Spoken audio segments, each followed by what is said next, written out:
Hello and welcome to everybody logging on. We will give everyone a minute or two to get connected here and then we'll get started.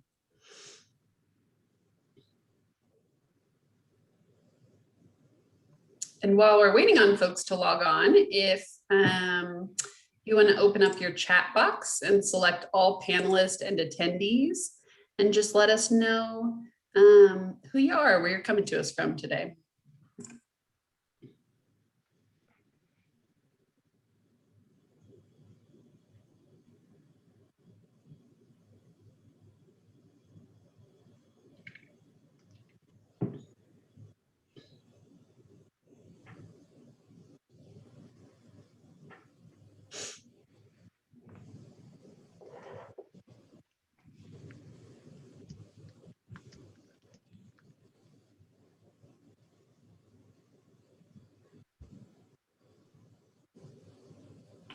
Hi, Raven. Hi, Christy.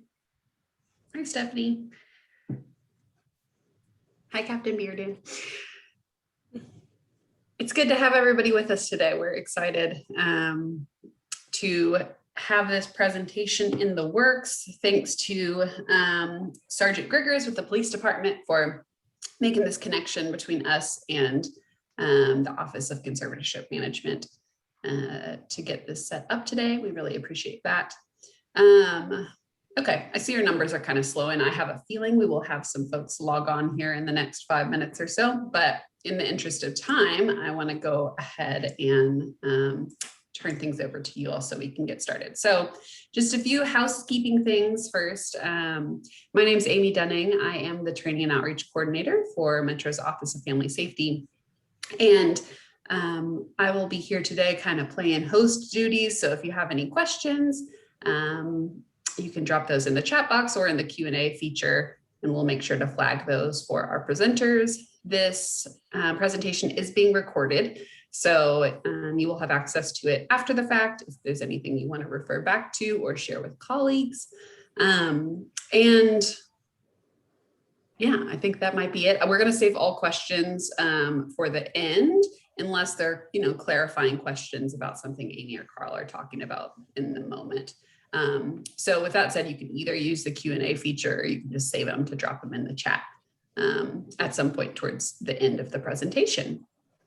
So without further ado, I will turn things over to Amy Bryant and Carl Warden, who will be our presenters today, and let y'all take it away. Oh, thank you, Amy. I'm Amy Bryant. I'm the Director for the Office of Conservatorship Management.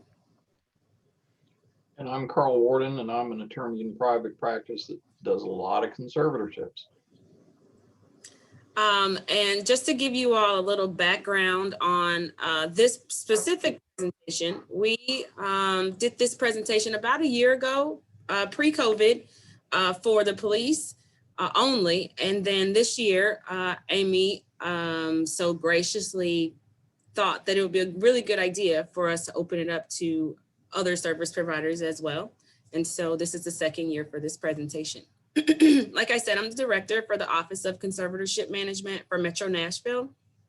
And this is a presentation on addressing the intersection between service providers and the citizens in Davidson County with mental health issues. So the Office of Conservatorship Management is about 6 years old. And this office helps to encourage the ethical and responsible, appropriate management of individuals under conservatorship in Davidson County. And this office was put in place by former Mayor Carl Dean, and it was done based on a recommendation by the Volunteer Task Force in response to some things that were going on in the media and things that were happening and chatter that was going about conservatorships and just how they were managed in Davidson County. And so this office was put together as a second level of oversight for conservatorships in Davidson County. And we will get into what a conservatorship is and how they are obtained. But I wanted to give you a little bit of background on this office.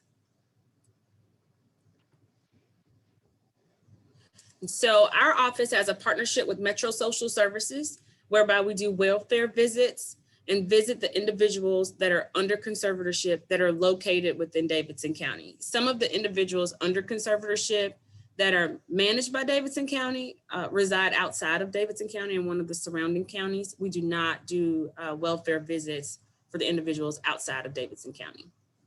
Thus far, we've done about 650 home visits.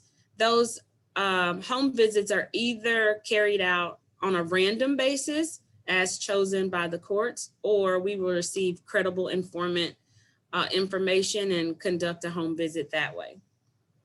And throughout this partnership, we've discovered lack of care in about 9 cases. And lack of care is something we'll go into more depth later when Carl goes through situations that you may find yourself in. But in some of those instances, the individuals didn't have clothing or appropriate housing or weren't being cared for appropriately. And so as part of that, 14 conservators have been removed due to breach of their fiduciary duties. And some of the other agencies that we work closely with are APS and the district attorney's office if actions of a fiduciary are so egregious that they need to be pursued on a criminal basis. In addition to that, our office does welfare reviews. Davidson County has about 2,400 conservatorships, and of those, about a little over 10%, maybe 12% of them require a financial review. And we do a financial review of every case. And the financial review is, we do an overview of the information that has been presented to the court. Every person that manages someone else's finances are required to provide a yearly accounting to the court. And that yearly accounting is basically a glimpse of what has happened over that past year with regard to that person's finances, how much is spent, what that money was spent on, and how many assets they have left, any investment accounts, different things like that. So our office reviews, does a financial overview of every case that requires accountings. Sometimes we do audits, and that's a 3-year look back if there are red flags in a case, or if there's a reason that has been presented to us that this case needs a more in-depth review, then we will do an audit over a case, which takes a little bit longer. The difference in our review and the one that's done by the courts is that the court reviews the information provided by the conservator, and our office reviews information as we gather it from the financial institutions themselves. So if a person has provided an accounting with a doctored bank statement, we would get the bank statement directly from the bank. And that way we would know if that bank statement was accurate or not. So 5 facts about conservatorships that you all need as a takeaway from this presentation. Conservatorships serve adults who the courts have determined need assistance in life choices or health or finances. A conservatorship does not have to be over the person and the property. Some conservatorships are just so that an adult can make healthcare decisions for another adult that's unable to do that for themselves. Any interested party can file a petition for a conservatorship. So if you know of an individual who may lack capacity or may have a disability that renders them unable to make decisions for themselves, any person can bring that petition before the court so that the court can look at that particular individual's case to determine if they need a conservatorship. A report from a medical provider is required to obtain a conservatorship. And a medical provider could be a psychiatrist, it could be a doctor, it could be a referral from a hospital. There is a form that Davidson County has that's called the physician report. And a physician completes that form. And within that form, the physician determines, or the medical provider determines to what extent a person may need a fiduciary to make decisions for them. And a conservator is a fiduciary. And then that information is used by the court in determining if that person needs a conservatorship or not. A conservator is appointed by the court after verification of all the facts. So a person must provide clear and convincing evidence to the court that an individual lacks capacity or has a disability, and that person requires someone else to make decisions for them. So it's not a haphazard decision. It is a deliberate decision made by the judge in every case. And the conservatorship continues until the person with the disability no longer requires a conservatorship as determined by the court. I know that there's a misconception that once a person's in a conservatorship, that conservatorship lasts forever. And that's not the case. If a person regains their capacity or no longer has disability that renders them unable to make decisions for themselves, that conservatorship can be terminated. And that is done by the court.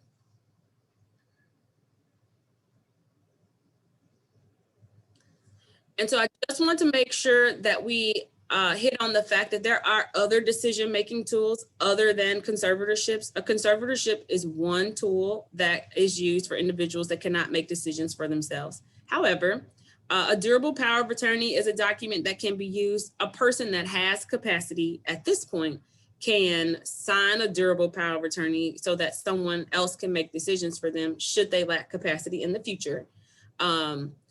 A power of attorney for healthcare can be used for a person to make decisions with regard to someone else's healthcare if they're unable to do so.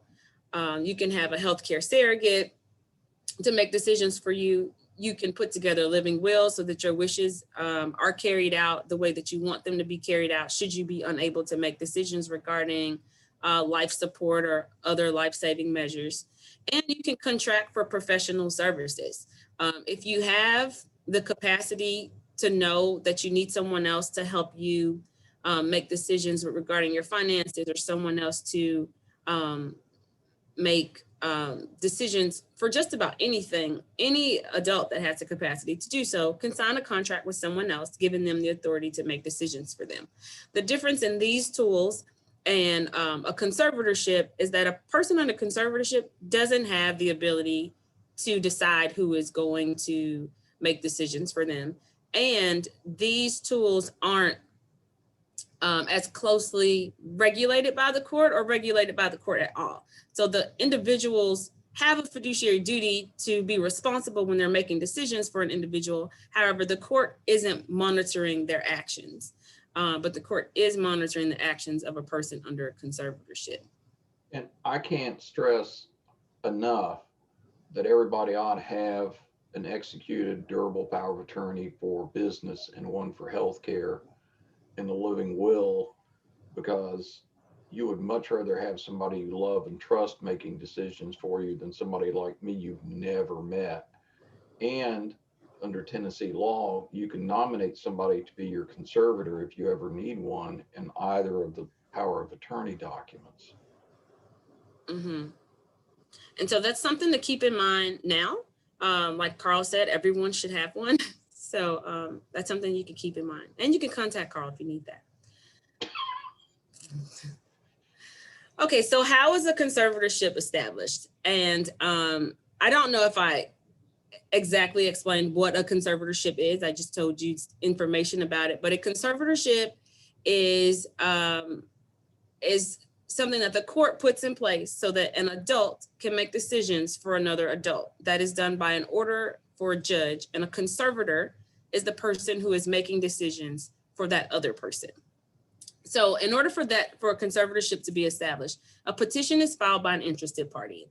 And then the court determines if a conservator is needed. And I'll go over a little bit later how the court makes that determination.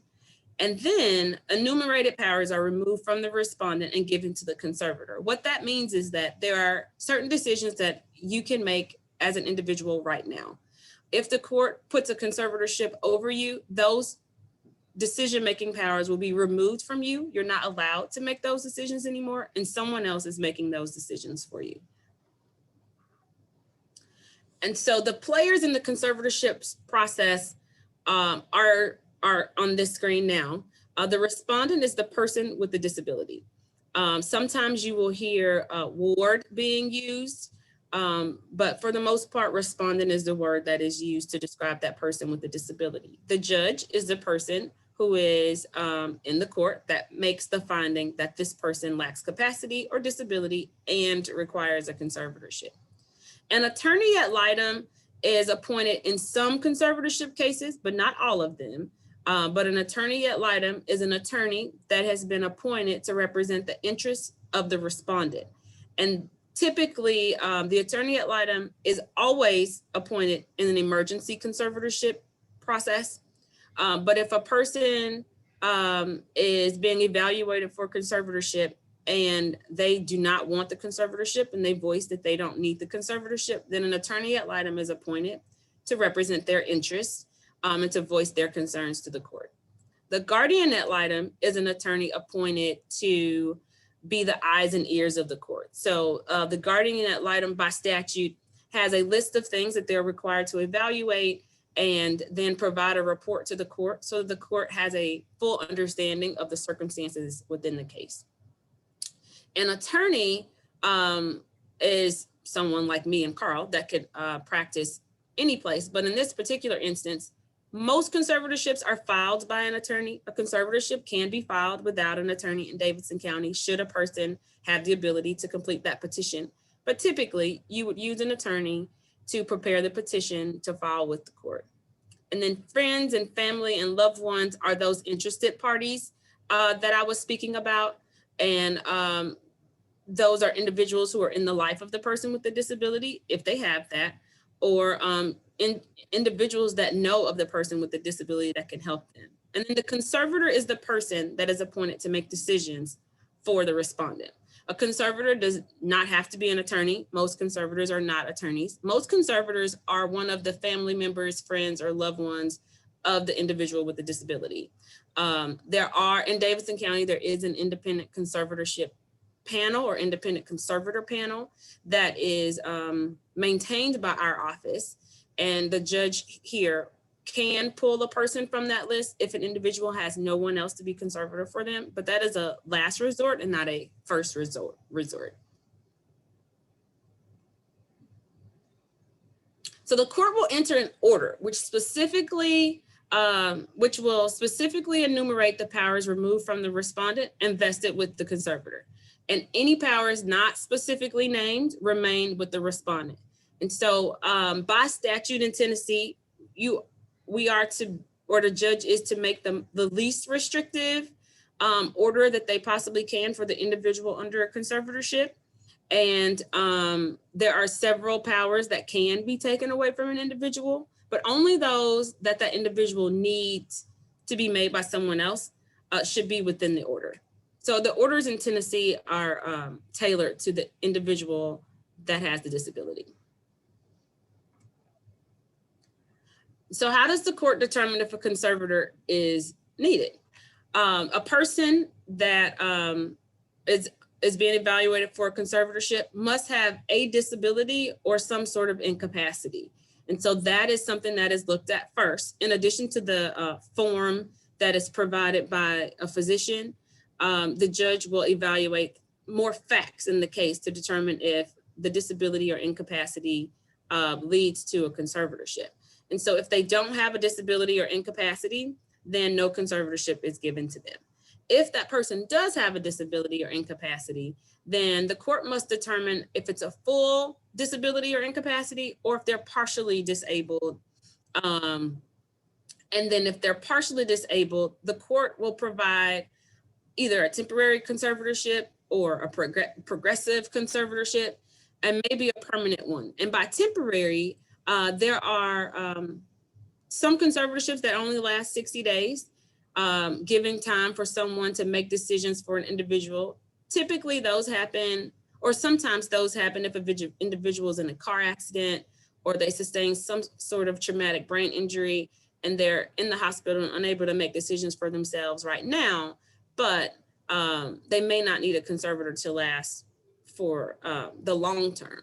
If a person is fully disabled or incapacitated, then they may need a permanent conservatorship. And when I say permanent conservatorship, should that person regain capacity or no longer have their disability, then that permanent conservatorship can go away. And a person with a full incapacity may have a temporary conservatorship as well. And temporary in this sense is that that person will have the conservatorship until they no longer need it, but we don't know how long that may or may not be in any particular circumstance. So what are the enumerated powers that are removed from the respondent? I won't read all of these powers, but I will give you a brief overview of them. The right to withdraw and withhold consent with regard to medical decisions, end of life decisions, like Carl was saying, if you want to specify how you will end your own life or whether you'll have life support or feeding tubes or anything of that nature, it's best to put that in your living will so that the person that is your conservator doesn't have to make that decision for you. Whether you could be hospitalized or placed within a medical facility or a residential home or a group home, that's something that a conservator can make decisions about. The right to consent to participate in therapies. Sometimes a person with a disability or incapacity, or just a person with the capacity, has no desire to do the therapies or the doctor's visits that they need to do in order to help them, and your conservator can make those decisions for you. To sign documents, to contract, to apply for benefits, and real property, to dispose of real property. Now, this one I want to touch on. The courts require a conservator to get permission by petition before they sell real property for a person under conservatorship. The court reviews the contract and the court makes sure that that's an arm's length transaction and that the respondent is, the respondent's property is being handled fairly. And then the person then the conservator has the ability to sell that property. The court can also determine whether a respondent's able to utilize a driver's license. Many times a person may no longer need to drive, and the courts will determine that that right has been removed from them. And the right to make purchases. People under conservatorship, if they have the ability to do so, should be able to make some purchases, but your purchasing power may be limited by the order of the court. It's important to remember in any effort to sell real property in a conservatorship that a couple of things. First of all, you have to prove to the court, if you're asking to sell real property, that the sale is going to benefit the respondent. It's also important to remember that if somebody is in a long-term care setting outside of their home, all of their income except $50 a month goes to pay for their long-term care. And so there's not enough money to keep up the house. And oftentimes that's why they get sold, is there's no money to keep the house and it becomes a liability. But it's not anything that's done lightly. Right. The right to pay respondents' bills is something that a conservator may have. The right to prosecute and defend lawsuits. This one may be one that you may see or be involved in. Sometimes an individual has been harmed or wronged, and the conservator, once they've been appointed, may have the obligation or the duty to file a lawsuit against the individual who wronged them. And sometimes that may be their power of attorney. Sometimes it may be a family member. If, let's say, they stole some money from the person with the a person that didn't have a conservatorship, but they lack capacity. And then the court has determined that that person does need a conservator to protect them.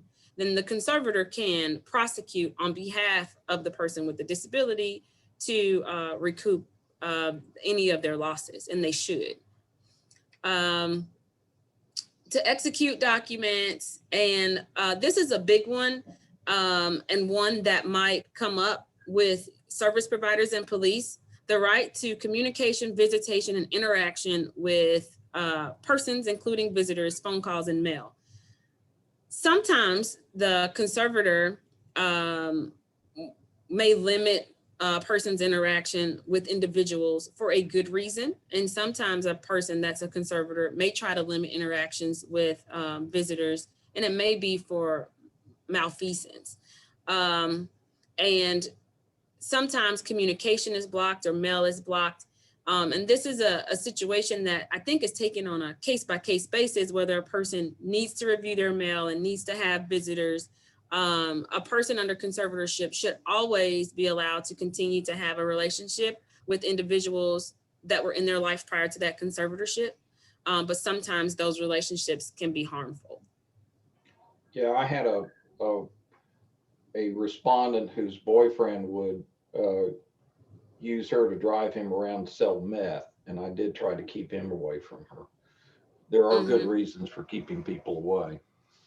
Right. And sometimes a person might approach a person with a disability to marry them in order to have access to their home, to live there. I've had to deal with a situation like that. And I know the conservator had to keep that individual away from their wife because they got married, but the person didn't have the capacity to marry. And so that happens too.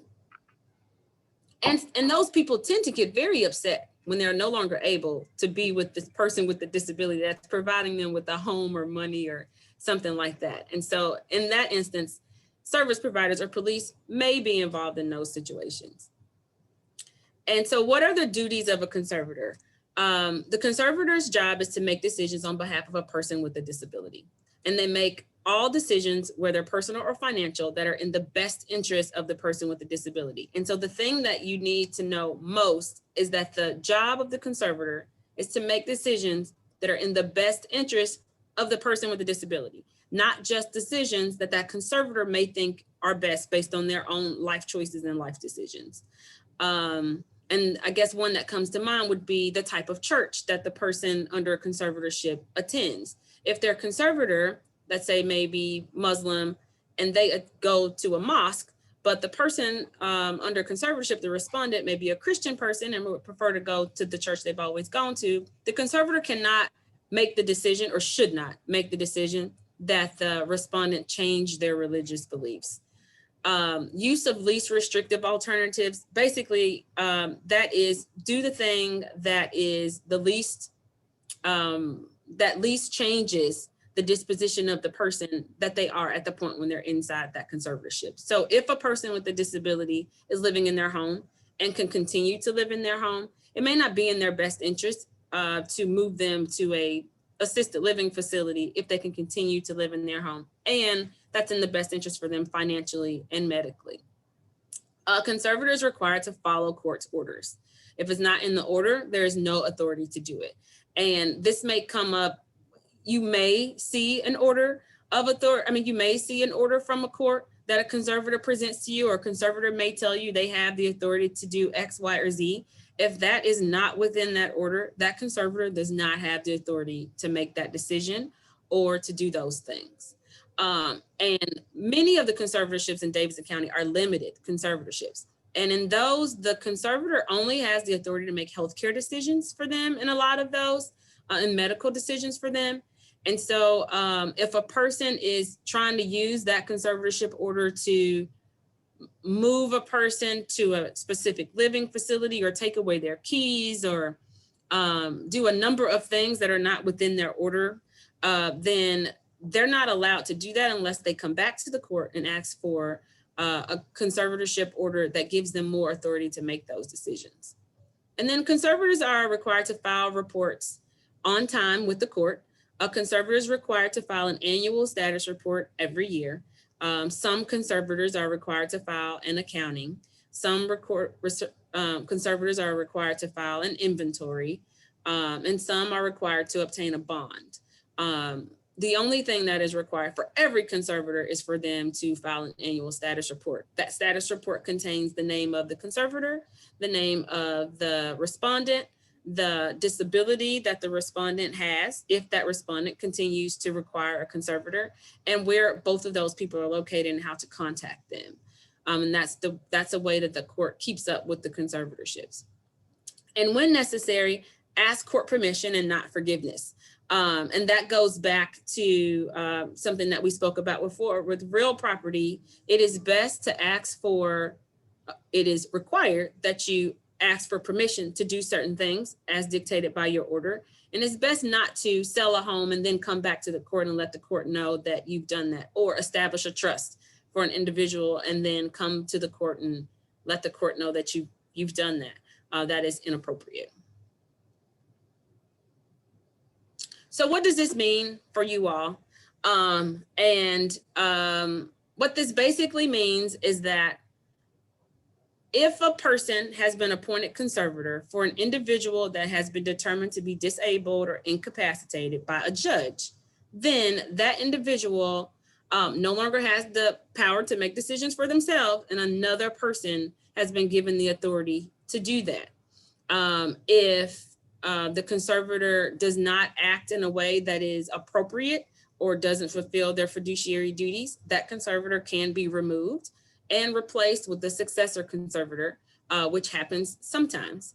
If an individual would like to make the decision on who may be conservator for them, should they need one in the future, that is something that a person should put within one of those other documents so that that is recognized by the court.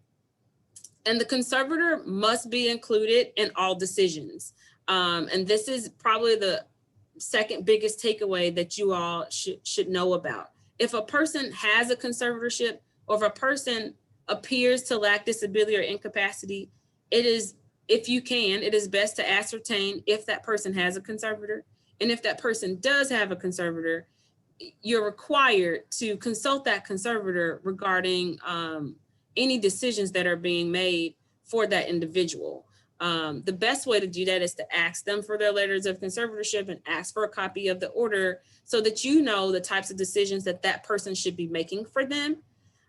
In Tennessee, everyone is a mandatory reporter. So if you find that a person that is under conservatorship is not being appropriately cared for, that is something that you can report to our office, but should also be reported to Adult Protective Services so that they can look into that as well. And now Carl will go over situations that you may face and things that may come up that are more directly and important for you guys. So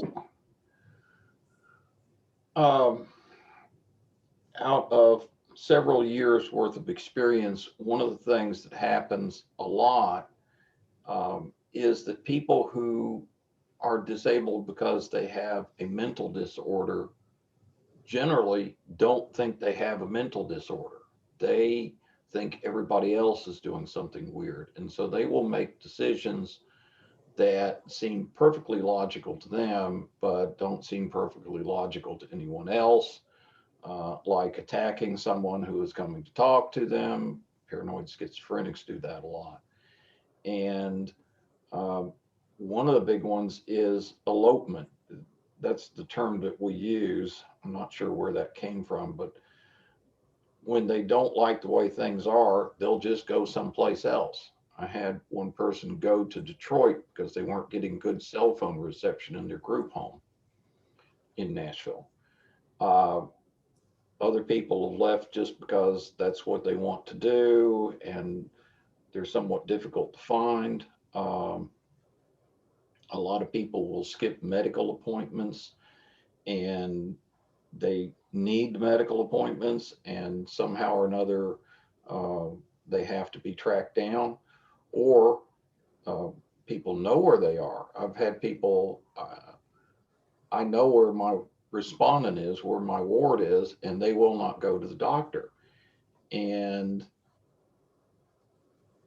sometimes police will get called in those circumstances, but it's not automatically something where the decision needs to be, okay, this person needs to go to the doctor, we're going to take them, or we're going to arrange for them to be taken to the doctor by force. Because it's very important to remember that as a conservator and through the court system, we are obliged to respect their dignity as a human being.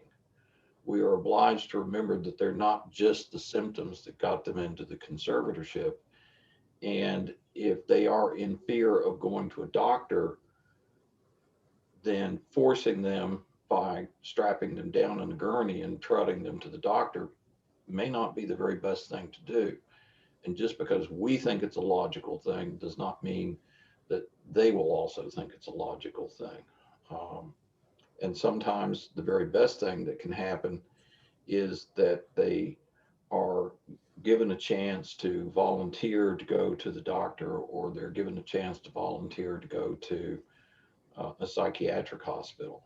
That was one of my last things that happened with me, is someone who had paranoid schizophrenia did not want to go to the doctor, ended up attacking me, and then was given the opportunity to decide to go voluntarily to a mental hospital, which made the entire process moving forward from that a whole lot better, not only for me, but more importantly for that person, because they at that point wanted to become invested in their own recovery from their illness. So running away is an issue. Not wanting to go to the doctor is an issue. You're going to find circumstances where, as Amy was describing, unfortunately, and as all of you get to know, people take advantage of people who are easily taken advantage of. And you'll see people kidnap someone who's under a conservatorship because they want them, and generally they want their money, and have every intention of keeping them away from everybody else to be able to get that money. You'll see in a lot of circumstances where people, even in a psychiatric hospital or other hospital setting, will attack the staff. One of the popular things is throwing things at doctors. In fact, I've got a criminal hearing in Arizona tomorrow where one of my wards threw hot coffee at a doctor. So that's the kind of thing that can happen. And it's important to remember that while the conservator has been appointed by the court and should be responsible for this kind of thing, y'all need to exercise your own independent judgment, and not just do what the conservator says, but look at it and go, is this really what needs to happen? Instead of just enforcing what the conservator is talking about. And then incapacity is not the same as the insanity defense. A person may know the consequences of what they're doing, but just not care, or may know the consequences of what they're doing, but they don't seem to have the mental ability to not make that choice, or they just aren't even considering the circumstances in any event. Generally, where I come down on it is, if a person is capable of making good decisions, even though they're making awful decisions, then a conservatorship is not supposed to be there. It's only when a person is not capable of making good decisions that they have a need for conservatorship. And yes, they do often commit violent and criminal acts when they have that kind of specific mental illness. But for the most part, it's not really about criminal acts. It's about being in life circumstances where they're no longer capable of dealing with their own issues and need some help. Yeah, running away from homes, it happens a lot, and it's interesting trying to track them down. It also happens that somebody will be in an institution somewhere and they will act up and they will be removed to an emergency department somewhere, and nobody will bother to call the conservator and let them know. And then that hospital that they're removed to won't know about the conservatorship and place them somewhere else. And so I've had several times when it took a while to track down somebody just because no one bothered to tell me about it. That's always fun. Oh yeah, and on that note, I want to say that if within Davidson County, if you encounter a person that has an incapacity or disability and you don't know if they have a conservatorship, if you call our office, we can let you know if they have a conservatorship or not and who their conservator is. Yeah, that's important. because people assume the conservator knows everything, but I'm here to tell you that we don't. We know when people tell us stuff, we know when we check on people, but unless you're a family member who's there all the time, you just don't know everything. And oftentimes it's important to let the conservator know what's going on.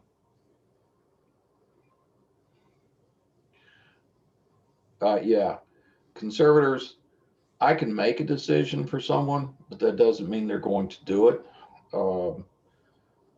I can think of a circumstance where a conservator would, often happens, conservator will place somebody in a safe setting, many times a group home where there's someone to look after them, where there's somebody to make sure they get food and make sure they can get to medical care. There's a warm, dry place to sleep at night. And the first thing that happens is they get out of there and they go back to, I can think of one case, Centennial Park was their favorite place to hang out because then they could get more alcohol, they could get more drugs, and group homes won't let them have those kinds of things.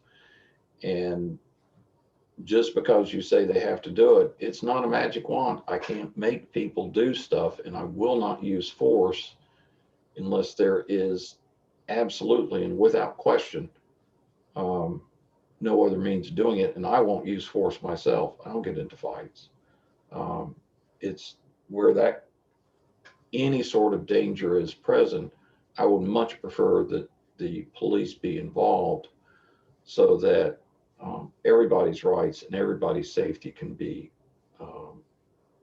put out there and taken care of properly. Yeah, we do have a lot of conservatorships in Nashville.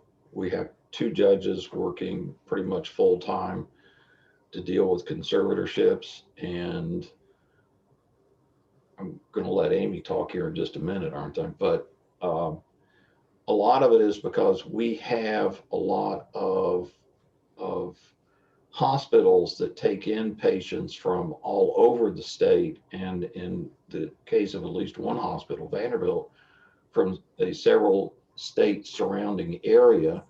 And usually because they are in significant need of medical care. And oftentimes, once they're in the hospital discovers that they have no way of making a safe discharge plan for themselves. And a lot of times conservatorships are because of that. Somebody's in the hospital, there's no way they can take care of themselves if they go back home by themselves, and a conservatorship is created. Yeah, in addition to that, we have Middle Tennessee Mental Health Institute, and people come from all over to go there. We have Lois DeBerry Special Needs Facility, which is it's an incarceration, but many of the people in there have conservatorships as well. Yeah. You just touched on that one. And I'm not very good at following PowerPoint presentations, by the way, which is why Amy's in charge of doing most of this. So a family member really ought to be the go-to person for conservatorship, because family is supposed to be family. And when I'm appointed, I'd say 99% of the time, I've never met the person before. And I don't know anything about them. I don't know anything about their life. And unfortunately, in many cases, I never get to learn much about their life because I would really rather know. I really want to honor their life that they've had and the life that they can have in the future. And that's why family ought to be appointed. So you can probably take it as a given that if you find a non-family conservator, it's because family is either unwilling to serve or the court would not want that family to serve, which creates its own issues.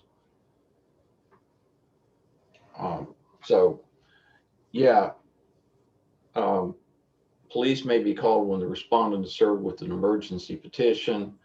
There was a circumstance where this guy came after the person trying to serve them with the emergency petition with the golf club. And it ended up with a lot of people with flak jackets and high-powered rifles charging into the house and arresting him, and search helicopters all over God's creation. It was not my best day. The respondent attacks the conservator or the attorney ad litem. That happens. It's happened to me on several occasions. And yes, it's best to call the police at that point in time, and certainly not for the conservator to try to transport that person to a psych hospital by themselves. It's just dangerous. Family members and would-be friends do attempt to obstruct the work of the conservator from time to time, especially when money is involved. There's a lot of times when, unfortunately, people are working in anticipation of getting a lot of money once that person dies, or getting a lot of money from that person because they're really unable to do anything about their circumstance. So I had a very nice lady who was stuck in her condo in Nashville and had no means of transportation. And the only way she could get groceries was to hand a $20 bill to somebody in the area and hope that she was going to get the food and maybe, her change back. And that didn't happen all the time. And something had to be done about it. And people were not happy about her being removed because she was a source of extra income. When someone's being grossly neglected, unfortunately, sometimes it might even be the conservator that's doing that, and they don't want anybody to come in. So you need a way to make that happen. We're not like, I'm not going to do a breaking and entering or crash through a door. Too old for that in any event, but that's not something that I want to do. It's not something that a conservator should do. It is something where a responsible public authority ought to be present to handle the situation because you don't have the training to do it.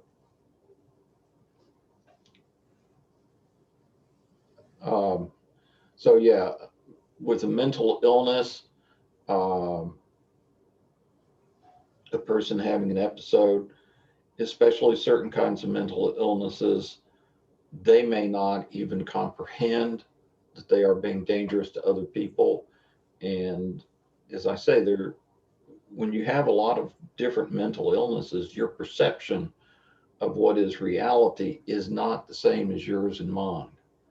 And so seeing somebody that everybody else might perceive as someone, well, yeah, this person's here to help me, is not going to be seen the same way by someone who's in a high manic phase, or someone who is suffering from paranoia, which can come, by the way, from dementia. A lot of people in the later stages of dementia become quite paranoid. If someone is arrested or questioned, obviously that's an issue where they're not going to, a court has already decided that they're not very good at making their own decisions or responding to situations. The respondent elopes is one of those situations where help is needed in finding them. And I've found that the police department has been very cooperative when one of my wards elopes, because everybody is concerned about their safety.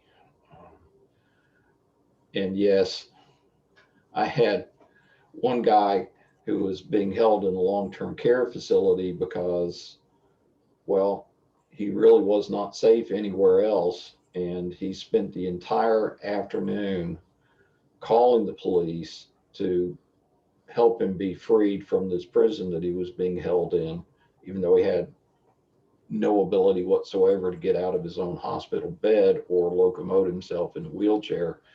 But he did spend the afternoon yelling out, "Police, police," and ended up with a trip to the emergency room at one of our local hospitals, not because he was in distress, but because all the other residents were tired of him hearing him yell for the police. And again, about going to medical treatment, it really is a decision that needs to be made based upon the actual needs of the person, not just do they need to go see a doctor, but are they in a state right then and there where taking them to the doctor, forcing them to go to a doctor would actually be more detrimental than helpful. I mean, there's always another day. There's always a time to calm somebody down and get them treatment they need unless they're actively bleeding out or about to stroke out or just having a heart attack. And then, yeah, people will refuse to leave a residency. No, I don't want to leave here. I want this place. I want to stay in this place. Well, it's not even their place. The floor is covered with their feces and urine. And that's where they want to stay. Well, that's not very safe. But it happens more than you might think. So I think a lot of people have heard about Britney Spears. Amy and I are dealing with that with other lawyers who think that conservatorships are used exclusively to steal from people. I can tell you, I would lose my law license and I'd end up in jail if I misplaced money where I'm responsible for somebody else's finances. I don't know a whole lot about the case, except to say that there have been hearings where doctors appear and where people testify, and she seems to keep on ending up in a conservatorship. I can't tell you that that would happen in Tennessee. And I can't tell you that drug use itself or alcoholism itself is a really good reason to put a person in a conservatorship, because a conservator is not going to cure that. A conservatorship is not going to cure that. Just sending somebody off to rehab is not going to cure an addiction or alcoholism. So while I don't know a lot about it, I'm here to tell you that it would be very difficult, especially with the oversight that we have here, for somebody to be kept in a conservatorship where there isn't a very good reason to keep them in a conservatorship. And it's also the case that anybody who's in a conservatorship who wants out is free to communicate with the court anytime they want, or free to communicate with the Office of Conservatorship Management anytime they want to say, I don't need this. And the court will pay attention to that. Amy will pay attention to that. And might lead to a new evaluation of their mental state, because you shouldn't keep people in a conservatorship any more than they absolutely have to be in a conservatorship. Remember, it's to help people.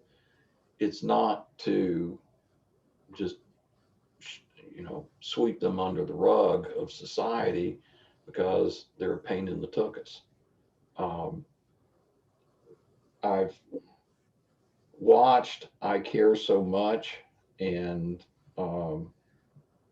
it is unfortunately, at least in part, based on a real case. There's a lady named April Parks who was a professional conservator in Nevada who did gin up a system where she had a lawyer who's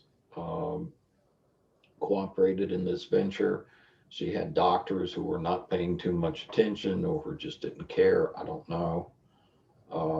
And she would get people in conservatorships, sell their assets for them, move them into a different place, and then charge a whole lot of money for doing things that did not benefit them.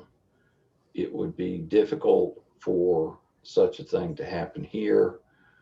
As far as being involved with the Russian mob, I don't even know any Russians, and it would be difficult.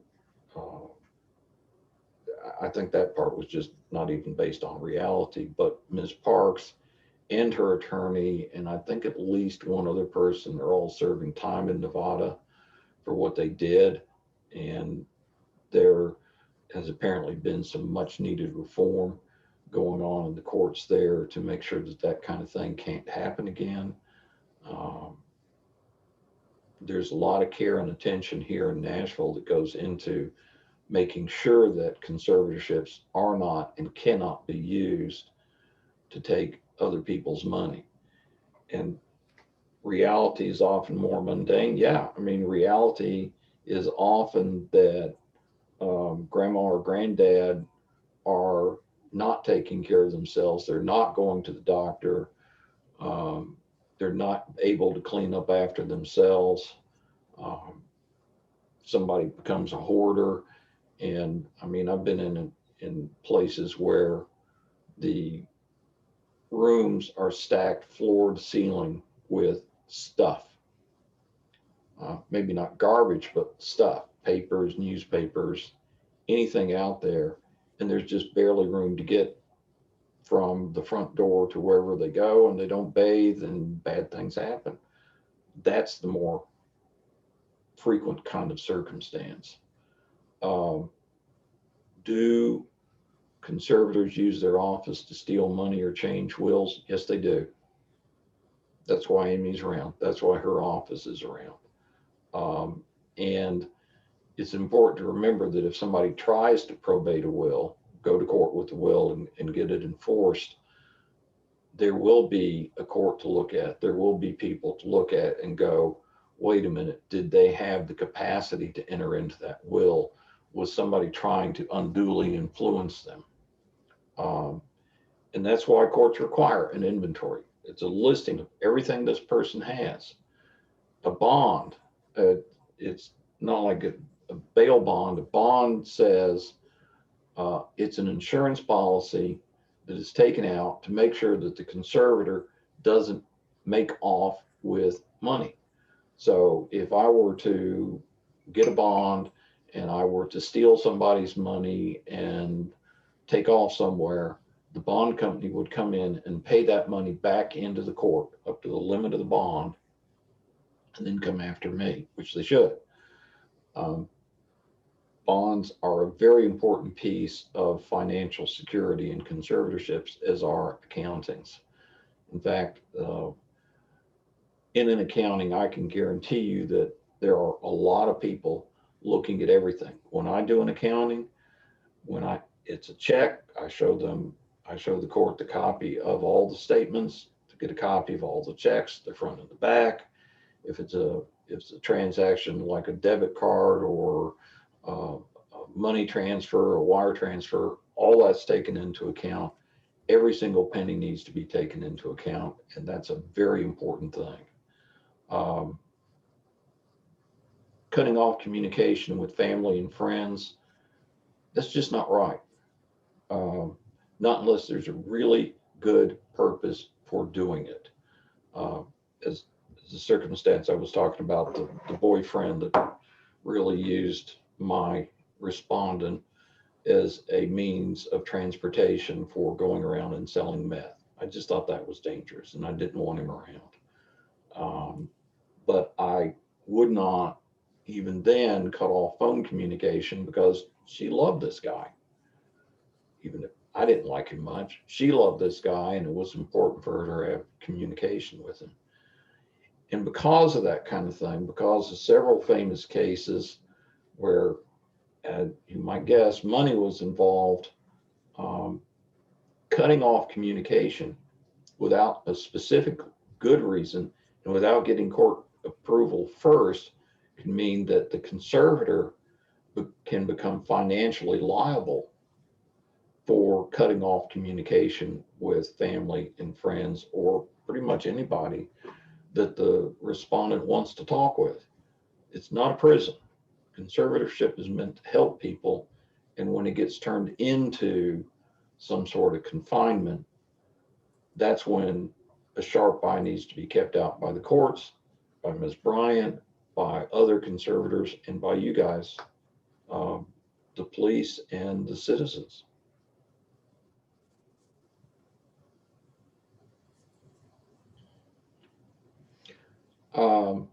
It can be expensive. A conservatorship can be quite expensive, especially if it's a highly contested conservatorship, one where there is no particular controversy involved. It's getting a doctor to look at the person. By the way, a report of physician that Amy talked about at the beginning of this, the doctor has to have seen the person in the last 90 days, or it's not a valid report. So getting a doctor's, a lot of time doctors don't like to fill those out unless they get paid extra, and insurance does pay for that. We attorneys are not cheap. I like to think I'm cost effective, but attorneys are there and ought to be there to represent the would-be person in the conservatorship to protect their rights. A guardian ad litem, especially where there's any issues about why this is happening or where there might be monetary considerations involved, either making sure that the person who becomes the conservator knows what the heck they're doing with all that money, or to make sure that someone who does know how to deal with their businesses and investments and so forth is appointed, and to make sure that it's not about getting the money, but it's about protecting the person. Am I expected to take on pro bono cases free, by the way? Yes, I am. I don't get appointed to cases unless I am also willing to get appointed to cases where I know I will not get any money. And that's just part of it. I think it's an important part of it. Yeah, compassion. I've said this before, but it bears repeating. People in a conservatorship are there because they need help, not because they're bad, not because they're not worthwhile. They're there because they need help. And if the conservatorship is not about helping them, there is no point to it. I was conservator for this lady that when I met her, she was deeply demented. Was telling me all the time about when I would take her to a doctor that she needed to get back to the office to get back to work when she was living in an assisted living. And all I thought of her was this fairly funny, nice little old lady who would say some very interesting, she had very salty language. But after she died, at her funeral, I saw a picture of her that family had brought, where she was standing very proudly in her beehive hairdo and a pair of Ray-Ban sunglasses in front of an airplane where she had just soloed. And it's taught me from then on that this is not just about the person as they are right now, but about this whole person with this whole life that deserves respect and compassion, and not just handling. Anyway, thank you all very much for your time, and I know that there's some questions. Let's see. Right, the time frame from start to finish in a conservatorship, if it's one where there's no emergency, it's going to be getting the doctor's report, getting into hearing, getting the attorney ad litem or the guardian ad litem appointed. I think a fast one would be 3 weeks, and it might be a couple of months. Typically, it's going to be about a month in an emergency conservatorship. Things happen much more rapidly. It's going to be just as soon as somebody can get a doctor's report and get something in front of a judge that is sufficient to make the judge do an appointment right then. And there still has to be a hearing within 5 days where people are notified, where there's an attorney appointed to represent them, and that can last no more than 60 days. Yeah, Britney Spears. I don't know her. I don't know the exact circumstances, but it would be difficult for somebody to use a conservatorship just to take financial advantage of somebody in Nashville. Everything's possible. In answer to the one question about if a person can't tell you if they have a conservatorship, you can always call the Office of Conservatorship Management, and my contact information is there. You can also contact the probate court clerk's office, and they could tell you if that person has a conservatorship or not as well. Right. And yes, Adult Protective Services does pursue conservatorships on behalf of people, but as an attorney involved with it once told me there has to be blood on the floor almost before they can do it as a matter of budget. So if you see somebody who needs a conservatorship, you can bring it to the attention of the Office of Conservatorship Management. And APS will pursue conservatorships for an individual if their money is being taken from them, but that money would have to be government funds, not private money. But I think everyone has a duty to report. Well, I know everyone has a duty to report. So that information can be reported to APS or to the police department. The police department participates in a VAPIT unit that I also participate in every month. And we review the cases regarding vulnerable adults that are brought to the attention of Adult Protective Services or the police department.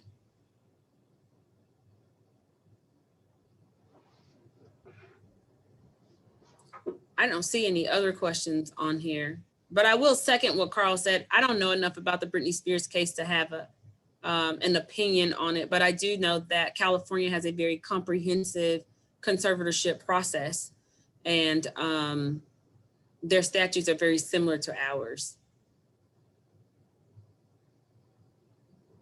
Great. Well, if there's any other questions, folks, either drop it in the chat or the Q&A box. I'm not seeing any right now, but we'll give it a second here. Really appreciate you all taking the time to share with us today. And it sounds like if folks have specific issues or questions about things, they can also reach out to you after the fact directly. So thanks for sharing your info here. And I really appreciate you all taking the time to share your expertise with us around this topic that's really important. And I will speak for myself as a provider, very confusing. So this has been really helpful. Well, thank you, Amy, and thank you for having us here. Yes, if anyone has questions, feel free to contact our office at any time. thank y'all very much. Appreciate your interest in the topic. Alrighty. Well, thank you so much. I hope everybody has a lovely Wednesday. We'll see you on a webinar soon. All right. Take care. Bye.